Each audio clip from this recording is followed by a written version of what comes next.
હિંમતનગર એ division police station વિસ્તારમાં બનાવટી વાઘ વેચાણ તેમજ બીડી સિગારેટ ચીજવસ્તુનું વેચાણ કરનારને પકડી કુલ રૂપિયા 2,41,425નો મુદ્દામાલ કબજે કરતી સાબરકાંઠા એસઓજી ટીમ નાયબ પોલીસ મહાનિરીક્ષક વિરેન્દ્રસિંહ યાદવ સાહેબનાઓએ એટીએસ ચાર્ટર લગત કામગીરી કરવા તથા નાસ્તા પડતા આરોપી પકડી પડવા સૂચના કરેલ, જે અન્વયે પોલીસ અધિક્ષક શ્રી ડોક્ટર પાર્થરાજસિંહ ગોહિલનાઓએ કામગીરી કરવા સૂચના કરેલ, જે સૂચના અન્વયે શ્રી ડીસી પરમાર પીઆઈ એસઓજીના માર્ગદર્શન હેઠળ પીએસઆઈ શ્રી પીએમ ઝાલા અને એમની ટીમના કર્મચારી, સ્ટાફના માણસો વગેરે એટીએસ ચાર્ટરને લાગત કામગીરી અન્વયે પેટ્રોલિંગમાં હતા. દરમિયાન ફરતા માવીનગર 4 રસ્તા આવતા સાથેના હેડ કોન્સ્ટેબલ હરપાલસિંહ જસવંતસિંહ અને નામ પોલીસ કોન્સ્ટેબલ કલ્પેશકુમાર કેશવભાઈ નાઓને ખાનગી બાતમીદારથી બાતમીની હકીકત મળેલ કે ગાયત્રી મંદિર રોડ ઉપર સાધના આશ્રમની બાજુમાં ધારેશ્વર સોસાયટીમાં આવેલ જતીનભાઈ દરજીના મકાનમાં જીતુકુમાર કિરીટભાઈ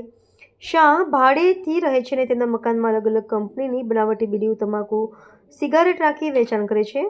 વગેરે બાતમીની હકીકત અન્વયે સદરી બાતમી હકીકતવાળી જગ્યાએ જઈ સદરી ઇસમ પાસેથી બનાવટી ચીજવસ્તુ મળી આવેલી કાયદેસર કાર્યવાહી કરી એ ડિવિઝનને જાણવા જોગ દાખલ કરવામાં આવી છે. ઇકબાલ મેમણ, સાબરકાંઠા.